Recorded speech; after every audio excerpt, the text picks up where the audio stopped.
Don't touch her. I may be blind, but I know cruelty when I hear it.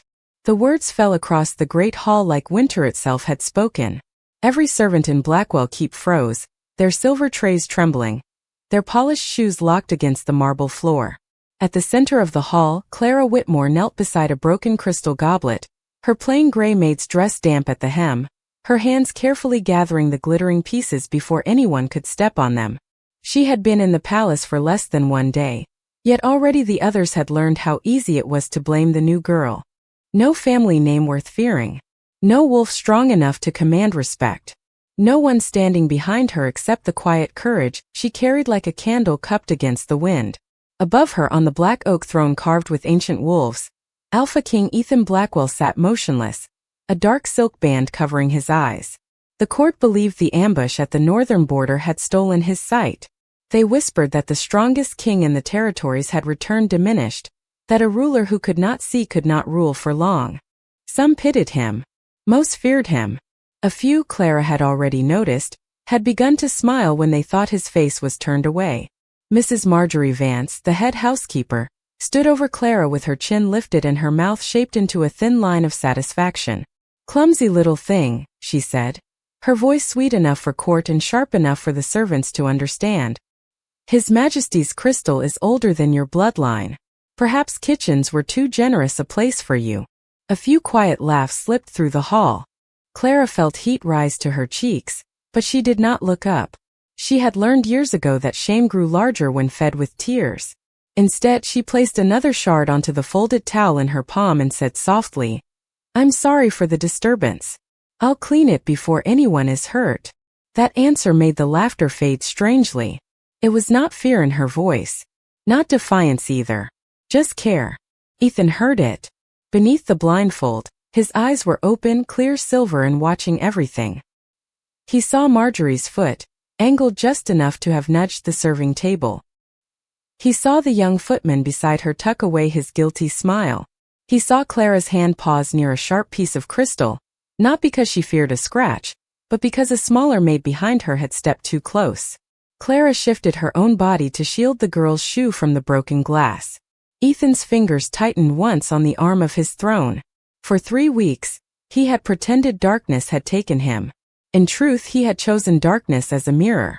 Since the border attack, he had needed to know who in his palace served with loyalty, who served with ambition, and who had been waiting for his weakness like wolves circling a wounded deer. He had expected greed. He had expected fear. He had expected lies dressed in velvet. He had not expected Clara Whitmore. She looked nothing like the women nobles sent to catch a king's favor. Her brown hair was pinned simply at the back of her neck. Her skin was pale from long indoor work, her face tired from travel, her sleeves scrubbed clean but worn thin at the wrists. Yet there was something in the way she moved through humiliation without becoming cruel herself that disturbed him more deeply than flattery ever could. "Mrs. Vance," Ethan said at last, his voice low. "Who dropped the goblet?" The housekeeper straightened. "The new maid, Your Majesty. I saw it myself." Clara's fingers stilled, but she did not defend herself. Ethan tilted his head, listening to the housekeeper's heartbeat jump in the silence. "Did you?" he asked. The hall grew colder. Marjorie swallowed. "Of course, Your Majesty." Ethan let the lie hang there, fragile as the broken crystal at Clara's knees. Then he turned his covered face toward the girl on the floor. "And you," he said. "Do you have nothing to say?" Clara finally lifted her eyes. She could not see the silver gaze behind the silk, only the face of a king everyone believed trapped in darkness. So she spoke to him as she would have spoken to anyone left alone in pain. "Only that the floor is clear now, Your Majesty. You may step safely if you need to." For the first time in years, Ethan Blackwell forgot how to breathe. By the time the last piece of crystal had been carried away, Blackwell Keep had gone quiet in the way a forest goes quiet before snow. Clara could feel eyes following her as she crossed the hall with the folded towel held carefully in both hands. No one laughed now. That was almost worse. Laughter was open. Silence could hide anything. She kept her chin level, not high enough to seem proud, not low enough to invite another insult, and walked toward the servants' corridor beneath the carved stone wolves that lined the palace walls. Behind her, Alpha King Ethan Blackwell remained on his throne, still as a statue under the weight of his black silk blindfold. But the palace around him was not still. It breathed with secrets. Blackwell Keep had been built high in the Colorado Rockies, where pine forests climbed the mountainside and winter winds struck the towers hard enough to make the old glass tremble. By daylight, it looked like a fortress carved from midnight stone. By candlelight, it became something stranger, half palace, half cave, filled with long shadows and doors that seemed to close by themselves. Clara had seen grand houses before from the outside, when she delivered laundry with her mother as a child, but nothing like this. Here, even the servants polished silver under painted ceilings, and even the kitchen fires burned beneath the royal crest of a black wolf crowned in silver. The beauty should have made her feel lucky. Instead, it made her feel very small. Mrs. Marjorie Vance caught up with her near the East Passage, her shoes clicking softly against the floor. The older woman did not raise her voice. She did not need to. "You made quite an impression," she said. Clara stopped and turned, the towel still warm from her hands. "I did not mean to. That is the problem with girls like you. You never mean to cause trouble. Yet trouble follows wherever you breathe."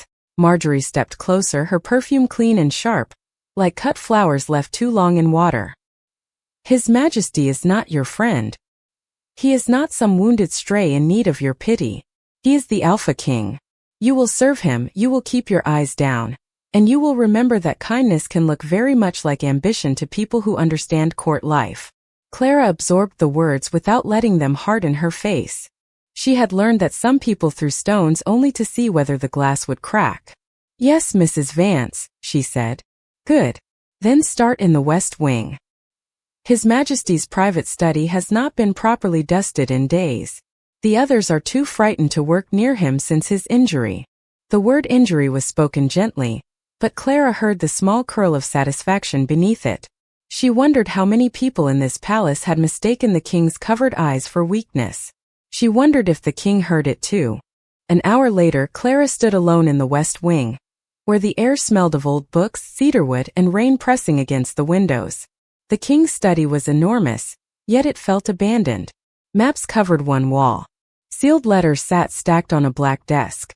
A cold draft slipped through a narrow crack beside the window, blowing directly toward the chair where Ethan must sit when he worked. Without thinking, Clara crossed the room, found a strip of folded linen in the cleaning basket, and tucked it along the gap to soften the wind. Then she moved a heavy footstool out from the walking path, noticed a corner of the rug curled upward, and smoothed it flat with both palms so no one would stumble. Only after she finished did she realize Ethan was standing in the doorway. The blindfold still covered his eyes. His hand rested lightly on the cane he carried for the palace to see. Clara's heartbeat jumped. "Your Majesty, I am sorry. I did not hear you enter." "Most people do not," he said. His voice was calm, but there was something beneath it, something watchful. "What were you doing?" Clara looked toward the window, then the rug, then the footstool. None of it sounded important enough to explain. "Making the room easier to move through." "For a blind man?" "For anyone," she said softly. Ethan did not answer. The rain tapped against the glass. Somewhere far below, servants moved through the palace like whispers, trying not to become footsteps. Clara held her breath, afraid she had spoken too freely. Then the king took one slow step into the room, his cane touching the floor exactly where the rug had been curled moments before. He paused as if he knew, as if he had always known. "What is your name?" he asked, though he had heard it already. "Clara Whitmore, Your Majesty." "And why did you come to Blackwell Keep, Clara Whitmore?" For the first time that day, the practiced calm in her face faltered. She thought of her father's tired hands, her brother's fever, the signed contract folded in Mrs. Vance's office like a cage made of paper. "Because my family needed me to," she said. Ethan heard the truth in it, quiet and unpolished. He had spent weeks surrounded by people who bowed perfectly and lied beautifully. This girl did neither. She simply stood in the dim study with dust on her sleeve and worry hidden behind her eyes, making a dangerous palace safer for a king she believed could not see. And for the second time that day, Ethan Blackwell found himself wondering whether darkness had shown him the first honest soul in his home. Clara learned before sunrise that kindness made enemies faster than pride ever could. The servants' quarters beneath Blackwell Keep woke in layers. First the kitchen fires, then the laundry steam, then the soft rush of feet in narrow halls where no one wanted to be late enough for Mrs. Vance to notice. Clara had slept less than 4 hours on a narrow cot near the linen room, but she rose the moment the bell sounded, braided her brown hair with cold fingers, and reported to the kitchen before the mountain sky had turned blue. Outside, snow dusted the dark pines, though it was only October, and the windows glowed faintly with the first pale light over the Colorado peaks. Inside, the palace was already hungry for order. Trays had to be filled, silver had to shine, fires had to be coaxed awake, and every hallway had to look untouched by human hands. Clara moved quickly, grateful for work that kept worry from catching her. Her brother's cough. Her father's debts. The contract signed in ink that gave Mrs. Vance power over every day of her next year. She carried those thoughts quietly, the way she carried hot tea without spilling it. But the other maids noticed her silence and mistook it for weakness. Little White Mouse, one of them whispered as Clara rinsed cups at the sink. The girl's name was Elise, with yellow curls pinned beneath a lace cap and a smile that never reached her eyes. 2 others giggled beside her. Careful, Elise continued. She might run to the blind king and tell him the sink was cruel to her. Clara kept washing. The water was warm. The cup in her hand was real. She held on to those small facts. I am only trying to finish before breakfast service, she said. Elise leaned against the counter. You mean before His Majesty asks for you by name again? That made the kitchen grow still. Clara felt the words land against her back. He asked a question. Nothing more. Kings do not ask questions of contract maids. Elise stepped closer and dropped a spoon into the basin with a sharp splash. Unless the maid is trying to look pitiful enough to be remembered. Clara dried her hands slowly. There were many things she wanted to say, but none of them would help her brother breathe easier or shorten her contract by a single day. So she only picked up the spoon, washed it, and placed it with the others. By mid-morning her tasks had doubled. Someone spilled ash across the west corridor after she swept it. Someone switched the clean linens with stained ones and left them outside the king's rooms with her name pinned to the basket. Someone told Mrs. Vance that Clara had been seen lingering near the royal study when sealed letters were on the desk. Each accusation was small enough to seem harmless. Together they built a wall around her. By noon, Mrs. Vance summoned her to the service office, a narrow room that smelled of ink, starch, and old authority. You are attracting attention, the housekeeper said, not looking up from her ledger. That is dangerous in a palace. Clara stood with her hands folded. I have done the work assigned to me. Work is not the issue. Presence is. Marjorie lifted her eyes. Some girls enter great houses and forget their place because a powerful man speaks kindly once. Do not be one of them. Clara's throat tightened, but her voice stayed steady. I have not forgotten my place. Good. Then you will remember it tonight. Lord Callum Pierce dines with His Majesty. You will serve at the sideboard, silent and invisible. You will not speak unless spoken to. You will not look toward the king unless asked. And if anything goes missing, anything at all, I will know where to begin. The warning followed Clara through the rest of the day like a shadow. When evening settled over Blackwell Keep, the dining chamber burned with golden candlelight and quiet tension. Lord Callum Pierce arrived dressed in charcoal velvet, silver at his cuffs, confidence in every step. He was Ethan's cousin, though his smile carried none of a family's warmth. Clara stood near the wall with a water pitcher, eyes lowered as ordered. Ethan sat at the head of the table, blindfolded, one hand near his untouched glass. He looked distant, helpless if someone wanted to believe that. Lord Callum clearly did. A kingdom is a heavy thing to hold in darkness, Callum said smoothly. You must rely on those of us who can still see the road ahead. Ethan's face did not change. And what road do you see? One where loyal advisors protect you from unnecessary burdens. Callum's gaze flicked briefly toward Clara, dismissing her as furniture. And from unworthy influences. Clara felt the room shift though no one moved. She poured water with careful hands. As she stepped back, she noticed something beneath Callum's chair. A folded note, half hidden by the tablecloth, marked with the black wax seal used only for border reports. Her breath caught. It had not been there moments ago. Across the room, Ethan's covered face turned slightly, as if he had heard the silence inside her. Clara looked at the note, then at the men who pretended not to see her, and understood with sudden cold certainty that the palace was not merely testing her. It was waiting for her to fail. Clara did not touch the note at first. She stood with the water pitcher held against her apron, listening to the low conversation at the table while her pulse counted every second too loudly in her ears. The folded paper beneath Lord Callum's chair looked innocent from a distance, no larger than a dinner receipt, but the black wax seal made the air around it feel colder. Border reports were never left on dining room floors. They were carried by captains, locked in the king's study, and spoken of only behind closed doors. Yet there it was, placed just where a nervous maid might notice it, panic, pick it up, and be accused of stealing royal intelligence. Clara understood the trap with a clarity that almost steadied her. If she ignored it, someone else could take it.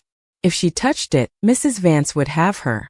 At the head of the table, Ethan's blindfolded face remained turned toward Lord Callum, but his right hand rested lightly beside his glass, 2 fingers still against the polished wood. He had seen the note fall. He had also seen Clara see it.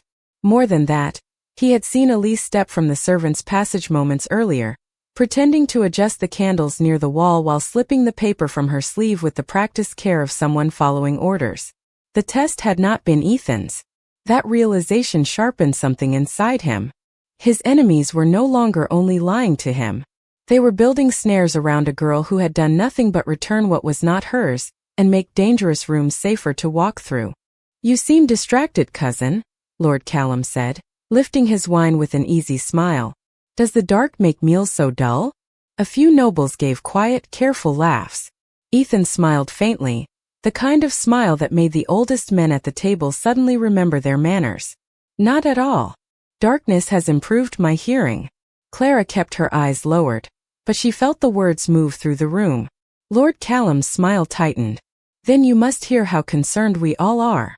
"Concern has a sound," Ethan said. "So does ambition." The silence that followed was thin as ice. Clara chose that moment to move. She stepped forward, not toward the note, but toward the sideboard, where fresh napkins were stacked in a silver holder. With one smooth motion, she lifted a napkin, crossed back behind the chairs as if replacing Lord Callum's setting, and let the clean cloth fall over the folded report without touching it directly. Then she placed the water pitcher on the table and said softly, "Your napkin slipped, my lord." Callum looked down. For one instant, irritation flashed in his pale eyes. It was gone almost before anyone else could catch it. Ethan caught it. Clara did too. "How thoughtful," Callum said. "A rare quality in new staff." Clara dipped her head. "I was taught that things left on the floor are easily ruined." The words were simple. Servant words. Safe words. But Ethan heard the hidden edge beneath them, not sharp with rebellion but bright with truth. She had not taken the bait. She had covered it. She had protected information she had every reason to fear. When dinner ended, Lord Callum left with too much grace and Mrs. Vance gathered the staff with too much calm. Clara waited until the nobles were gone before she lifted the napkin with both hands and revealed the sealed note beneath it. "This was under Lord Callum's chair, Your Majesty," she said, voice quiet enough for only the nearest servants to hear. "I did not open it." Mrs. Vance inhaled sharply, as if shocked. Elise looked at the floor. Ethan extended his hand. "Bring it to me." Clara carried it across the room. For a moment, her fingers hovered near his palm, careful not to brush him, careful not to seem familiar. Ethan took the note, and in that brief nearness he caught the scent of soap, candle smoke, and cold mountain air clinging to her sleeves. Honest things. Human things. Things that did not belong in a court trained to perfume its rot. He broke the seal with his thumb, though a blind man should not have known where the wax began. Clara saw the precision and forgot to breathe. Ethan unfolded the page without lowering his covered face. The paper was blank. A decoy. A cruel little stage prop meant to destroy whoever picked it up. Around them, the dining chamber seemed to shrink. Ethan set the empty page on the table. "Interesting," he said. "A secret report with no secrets." Mrs. Vance forced a laugh. Perhaps some careless clerk made a mistake. Ethan turned his head toward her. Perhaps. Clara felt the danger in that single word. Not loud, not cruel, but inevitable. Then Ethan did something no one expected. He removed the signet ring from his right hand and let it drop. It struck the floor with a soft metallic sound and rolled across the marble until it stopped near Clara's shoe. Every servant stared. A royal ring could buy a village, could ruin a maid. Clara looked at it, then at the king. He did not move. No one spoke. Slowly, she bent, picked up the ring with the edge of her clean apron, polished away a faint line of dust, and placed it on the table beside his hand. "You dropped this, Your Majesty," she said. Ethan's voice softened so slightly that only she heard it. "Why return something no one saw you take?" Clara's answer came without thought, steady as a candle in the dark. "Because I would still know." Behind the blindfold, Ethan's eyes closed for one breath. In a palace full of watchers, liars, and thieves, the new maid had just passed a test he had not meant to give. By morning, the palace had decided Clara Whitmore was dangerous. Not because she had raised her voice. Not because she had taken anything. Because she had stood in the middle of a trap and refused to become what others needed her to be. The servants felt it first. Their whispers changed shape as she entered the laundry hall with a basket of folded linens against her hip. Yesterday, she had been the little white mouse, a contract made with tired eyes and borrowed shoes. Today, she was the girl whose honesty had made the Alpha King go silent. That kind of attention could warm a life or burn it down, and in Blackwell Keep, people preferred to strike the match themselves. Elise would not look at her. The other maids looked too much. Mrs. Vance watched from the doorway with her hands folded at her waist, calm as a judge carved from marble. "Clara," she said, "His Majesty's private medicine cabinet must be inventoried before noon. Since you have proven yourself so careful with royal property, you may assist." Clara heard the softness in the order and felt the thorn hidden beneath it. "Yes, Mrs. Vance." The medicine room sat behind the king's study, tucked between stone walls thick enough to hold winter out and secrets in. Glass bottles lined the shelves, each labeled in neat black ink. Fever tonic, silver leaf balm, sleeping drops, wolfbane antidote sealed for emergencies only. Clara copied the names into a ledger while Mrs. Vance unlocked drawers with a ring of keys that never left her belt. For nearly an hour nothing went wrong. That was what made Clara afraid. Trouble rarely announced itself loudly. It waited until a person began to breathe normally again. When Mrs. Vance stepped out to speak with the steward, Clara continued counting bandages by the window. A minute later, Elise appeared in the doorway, pale and stiff, holding a small blue bottle in her shaking hand. "She told me to put this in your apron," Elise whispered. Clara set down the ledger slowly. "Who did?" Elise's eyes shone with panic. "You know who. She said if I did not, my mother would lose her room in the South Cottages. I cannot lose my place here." Clara looked at the bottle. It bore the red seal of restricted medicine. If it was found on her, she would be called a thief. Worse, she would be called a danger to the king. "Give it to me," Clara said gently. Elise stepped back. "Are you mad?" "No. I am giving you a chance not to do something you will carry forever." The words seemed to break what little courage Elise had left. She shoved the bottle into Clara's hand just as footsteps sounded in the hall. Mrs. Vance returned with 2 guards and Lord Callum Pierce at her side. The timing was too perfect. Clara understood before anyone spoke. "Search her," Mrs. Vance said, voice trembling with false sorrow. "I pray I am wrong." Elise lowered her face. Lord Callum watched with mild interest, as though Clara were an unpleasant mark on a clean tablecloth. The guards did not touch her roughly, but one pointed to the bottle in her hand. "Your Majesty's restricted medicine," he said, "in the possession of a contract maid." Mrs. Vance pressed a hand to her chest. "Clara, how could you?" The room blurred at the edges. Clara thought of her brother's fever, her father's debt, the paper cage that had brought her here, and the way one accusation could swallow a poor girl whole. She could have named Elise. She could have begged. She could have thrown the fear back where it belonged. Instead, she held the bottle carefully, refusing to drop it as if carelessness could become guilt. "I did not steal it," she said. Mrs. Vance's eyes cooled. "Then explain why it is in your hand." Clara looked at Elise, who was silently crying now, and something in Clara's chest ached with recognition. Fear made people cruel, but it also made them small. Because someone was about to make a terrible mistake, Clara said. And I did not want her life ruined for obeying a cruel order. Lord Callum laughed softly. How noble.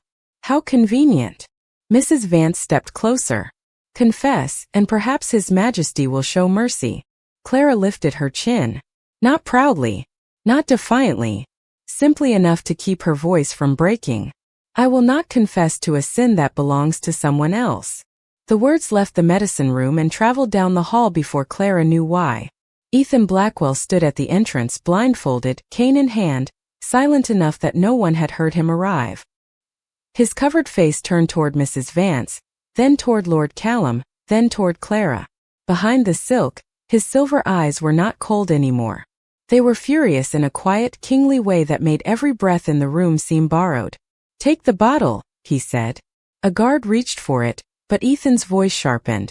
Not from her. From the shelf where it belongs. Check the seal. The guard obeyed. His face changed. It was never opened, Your Majesty. Ethan nodded once. Then no harm was done. Mrs. Vance began. Your Majesty, surely possession alone is easy to arrange, Ethan said. The room went still.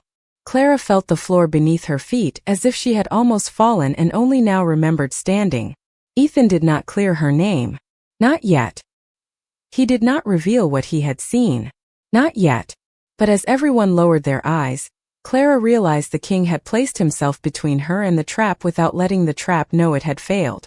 And somewhere in the quiet, Mrs. Vance finally understood that the blind king was becoming harder to fool. That night, Blackwell Keep stopped pretending to sleep. Clara felt it in the stones as she carried fresh towels through the west wing, felt it in the way every candle flame leaned though no window stood open, felt it in the hush of servants who had heard enough rumors to be afraid but not enough truth to be wise. The accusation in the medicine room had not vanished. It had only gone underground where dangerous things took root. Mrs. Vance avoided Clara after dinner, which frightened her more than another lecture would have. Lord Callum had left the palace before sunset with a pleasant farewell and eyes that promised unfinished business. Elise had tried once to apologize, catching Clara near the laundry stairs with tears gathered on her lashes, but Clara had only squeezed her hand and said, "Do better next time." She had meant it kindly. Still, the words stayed with her like a prayer she was not sure anyone in that palace knew how to answer. Near midnight, rain began striking the windows in silver lines, washing the mountain darkness until the pine forest below looked like a sea of black glass. Clara had finished her shift, but worry kept her from the servants' quarters. Something about the medicine room would not leave her mind. The blue bottle had been sealed. The shelf had been locked. Someone had keys, access, and confidence enough to frame her in front of the king. That was not simple cruelty. That was practice. So when she saw a strip of light beneath the medicine room door, she stopped. Voices moved inside, low and sharp. Clara held her breath and stepped closer, careful to keep her shoes on the edge of the runner where the floorboards would not complain. The king is asking too many questions, Mrs. Vance whispered. Then stop giving him people to protect, Lord Callum answered. Clara's blood went cold. He had not left. The girl complicated things, Marjorie said. She made him suspicious. A maid did not make Ethan Blackwell anything. He has always been suspicious. That is why he is still alive. Papers rustled. A drawer opened. Tomorrow morning, his private tea will be served in the study. Use only enough to make him sleep deeply. No lasting harm. We need him absent from council, not gone from the world. By sunset, the regents will sign authority into my hands until his recovery improves. Clara pressed a hand over her mouth. No lasting harm. The phrase was meant to sound merciful. It did not.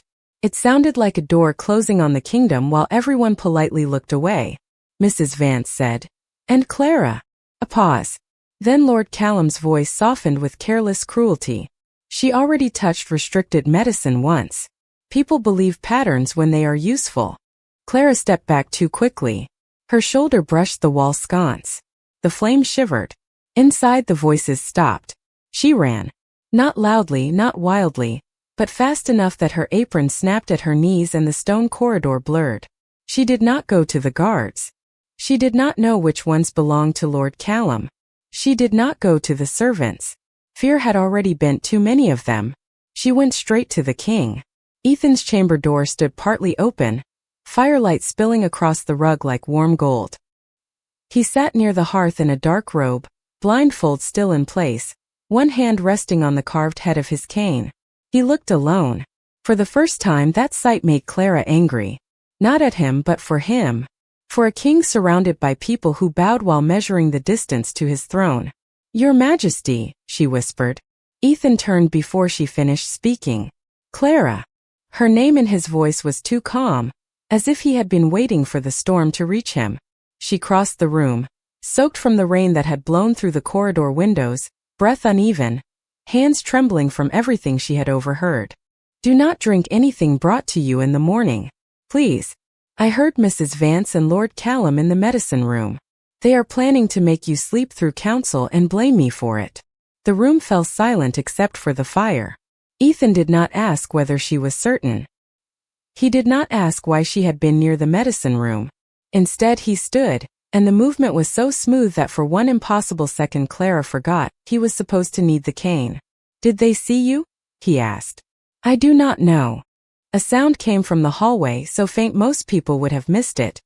Fabric brushing stone, a breath held too late. Clara turned toward the door. A shadow shifted beyond the opening. Instinct moved before thought.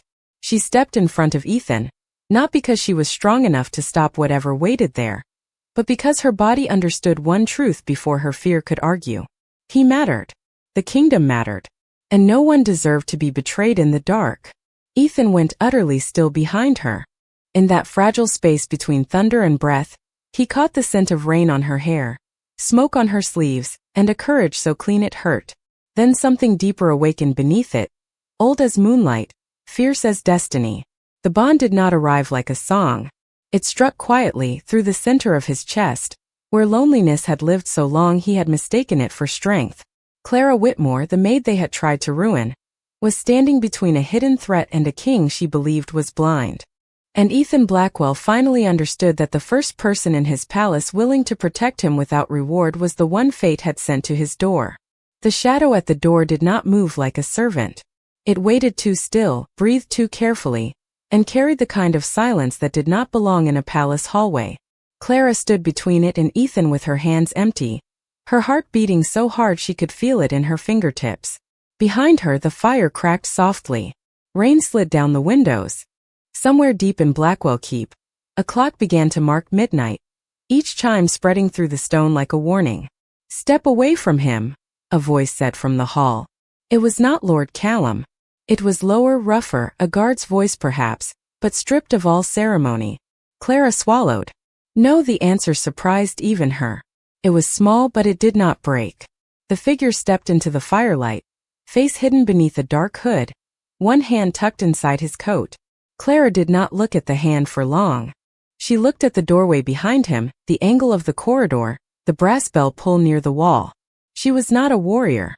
She had no training beyond carrying laundry baskets up 3 flights of stairs and staying calm when richer people shouted. But fear, she had discovered, could sharpen ordinary things. The hooded man gave a quiet laugh. A maid defending a blind king. That is almost touching. Ethan's voice came from behind her, calm enough to make the room feel colder. "Who sent you?" The man tilted his head. "You are in no position to ask questions, Your Majesty." Clara felt Ethan shift. Not backward. Forward. She turned just enough to whisper, "Please stay behind me." The words were impossible. Foolish. A maid telling the Alpha King to stay behind her. Yet Ethan did not laugh. He looked at her through the black silk that had fooled half a kingdom, and for one breath, his face changed. The hardness remained, but something warmer moved beneath it, something almost wounded by her courage. "Clara," he said softly, "you have done enough."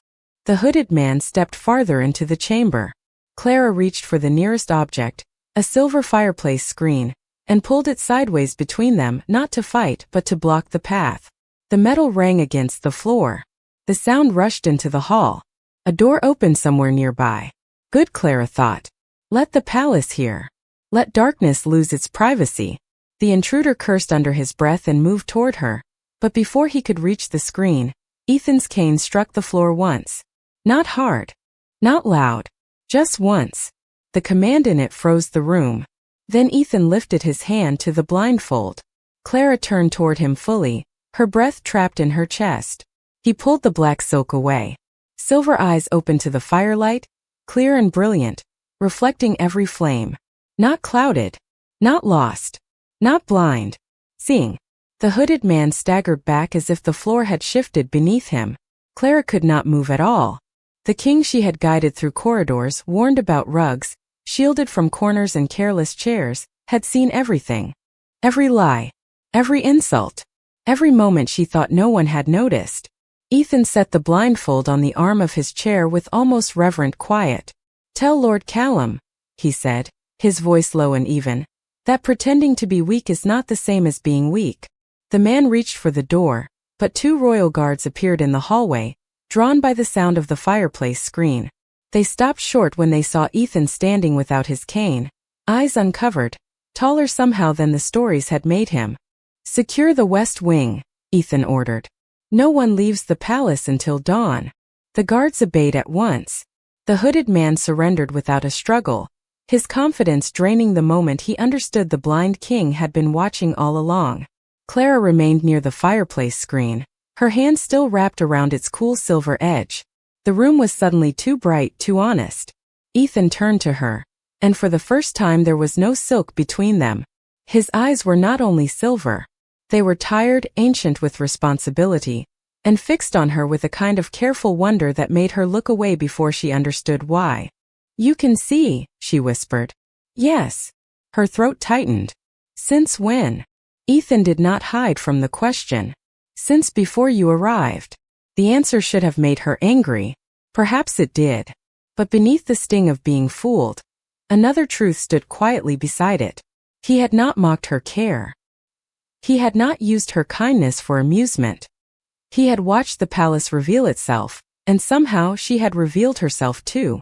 "Then you knew," she said. "About the goblet, the note, the bottle." "I knew." His voice softened.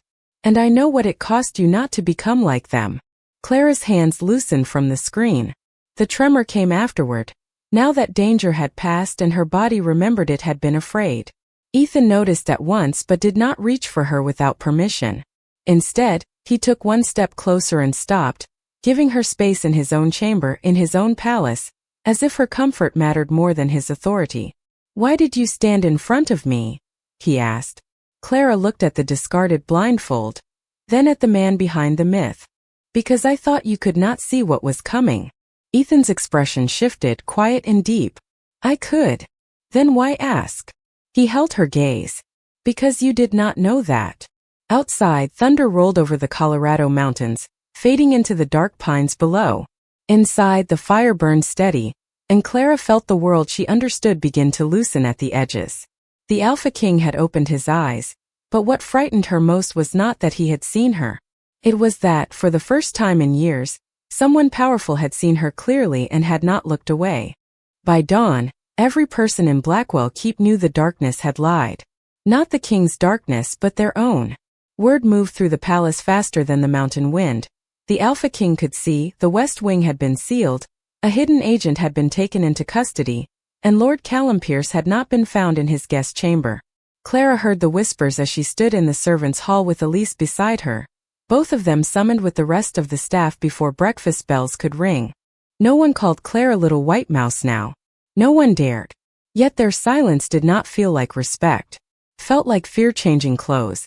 Mrs. Vance stood near the front in her black dress, chin lifted, hands folded, every gray hair pinned perfectly beneath her cap. If she was afraid, she had buried it deep enough that only someone like Ethan Blackwell could hear it. Clara kept her eyes on the marble floor of the great hall and tried not to remember how different it had looked 2 days earlier, when she had knelt there picking up broken crystal while laughter floated above her like smoke. Now the same servants stood in neat lines, the same nobles gathered under the carved wolves, and the same throne waited at the far end of the room. But the man who entered was not the wounded figure they had grown comfortable underestimating. Ethan walked without a cane. No blindfold covered his eyes. He wore a dark coat fastened with silver clasps, His black hair brushed back from a face that seemed carved from winter and command. The hall bowed as one. Clara bowed too, but she felt his gaze find her before she lowered her head. It did not press down on her. It steadied her. Ethan reached the throne but did not sit. "For 3 weeks," he said, his voice carrying without effort, "I allowed this palace to believe I could not see." No one breathed loudly. In those 3 weeks, I learned more than I had learned in 3 years of reports. His silver eyes moved over the room, and people who had smiled too easily in his darkness suddenly found the floor interesting. I learned which guards accepted coin to look away. I learned which clerks copied sealed letters. I learned which nobles spoke loyalty at breakfast and betrayal by night. Lord Callum was brought in then between 2 royal guards, pale with fury but still trying to wear dignity like armor. Behind him came the hooded man from the West Wing, now unmasked as one of Callum's private attendants. A ripple passed through the hall, quickly silenced by Ethan's raised hand. "I also learned," Ethan continued, "how quickly the powerful blame the powerless when they fear discovery." Mrs. Vance's face did not change, but Clara saw Elise begin to tremble. Ethan turned toward the head housekeeper. "Marjorie Vance, you placed a contract made under false suspicion, used frightened staff to hide restricted medicine, and allowed private correspondence to be staged as evidence against an innocent girl." Marjorie lifted her chin higher. "Your Majesty, I served this house for 26 years. "You served your position," Ethan said. "Not this house." The words struck harder than a shout because they were true. He looked to Elise. "Speak." Elise stepped forward as if the floor might open beneath her. Tears filled her eyes, but this time she did not hide behind them. "Mrs. Vance told me to put the bottle in Clara's apron. She said my mother would lose our cottage if I refused." Her voice broke. "Clara stopped me. She could have exposed me, but she did not." Clara closed her eyes briefly. Not from shame. From relief so sharp it almost hurt. Lord Callum gave a cold laugh. "This is absurd. You are taking the word of maids over blood." Ethan turned to him slowly.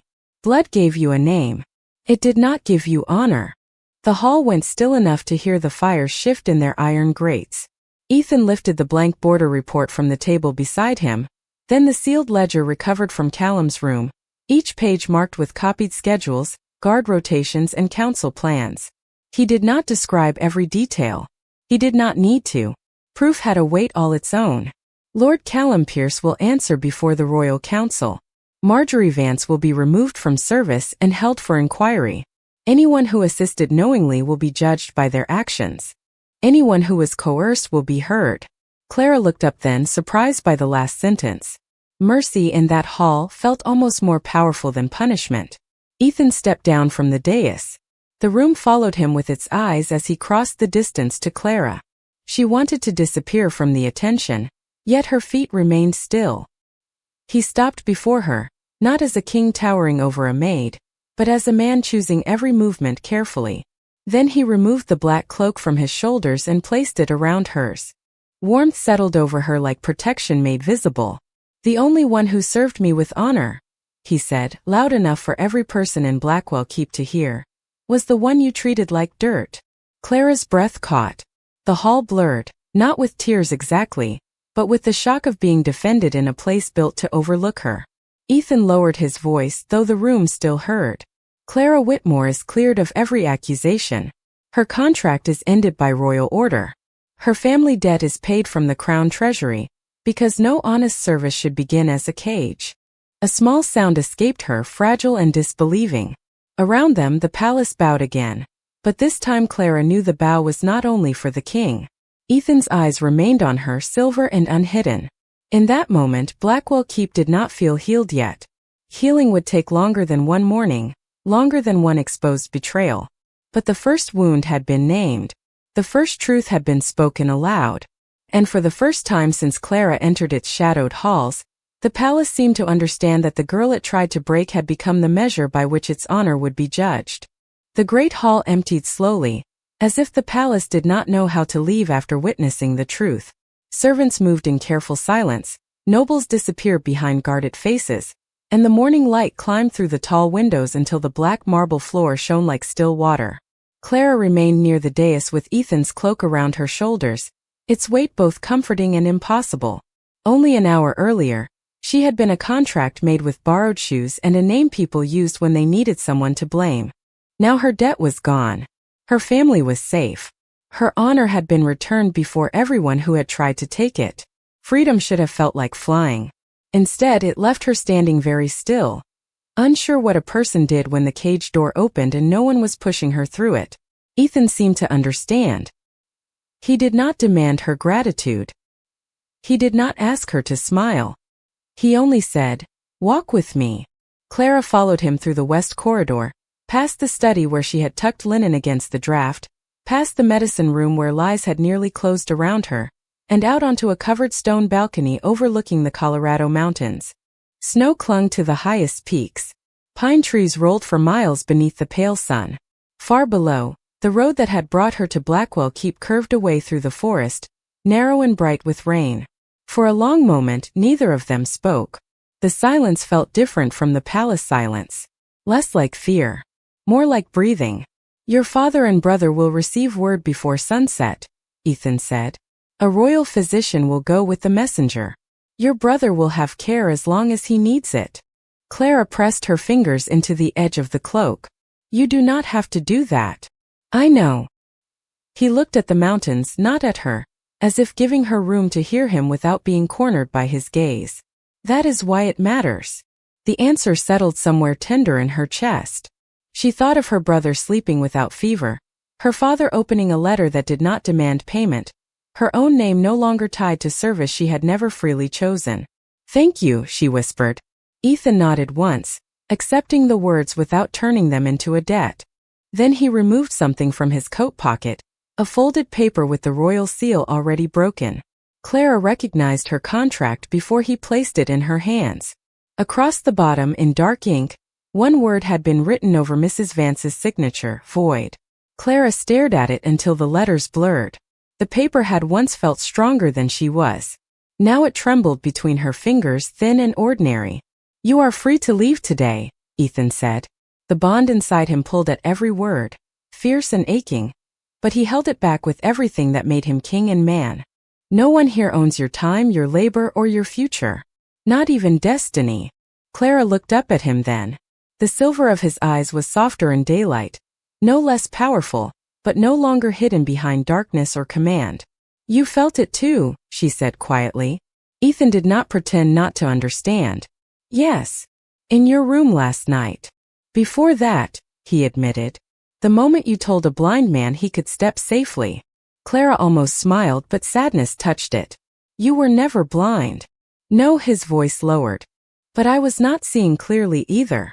The wind moved between them, cold enough to lift a strand of her brown hair against her cheek.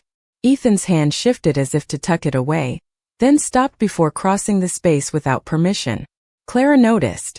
That restraint, more than any royal declaration, quieted the last frightened part of her. "What happens now?" she asked. Ethan turned fully toward her. "Lord Callum faces council. The staff will be rebuilt. The palace will change, or it will answer to me until it does." A hint of steel returned to his voice, then softened again. "As for you, Clara Whitmore, that choice belongs to you." Her name sounded different when he said it now. Not like a summons. Like a door opened carefully. "And if I choose to go home? Then you go home with my protection and my thanks. And if I choose to stay?" Ethan's breath caught so subtly only the bond could have noticed. He lowered himself to one knee on the cold stone balcony, not as a performance for a crowd, but before one woman who had once knelt alone over broken crystal. Clara forgot the mountains, forgot the palace, forgot every cruel voice that had told her she was too small to matter. Ethan looked up at her, Alpha King of the Northern Territories, and there was no throne beneath him now, no blindfold, no test. Only truth. "Then stay as a free woman," he said. "Stay because you wish to. Let me earn your trust without stealing your choice. You saved me when you thought I was powerless. Let me spend my life proving your kindness was not wasted." Clara held the voided contract in one hand and the edge of his cloak in the other. One was proof that the past had released her. The other was warmth she had not expected to want. She thought of fear. She thought of mercy. She thought of the strange, quiet bond that had not demanded, only waited. Then she reached down and placed her hand in his. Ethan did not close his fingers quickly. He let her be the one to decide the moment. When she nodded, he held her hand like something sacred.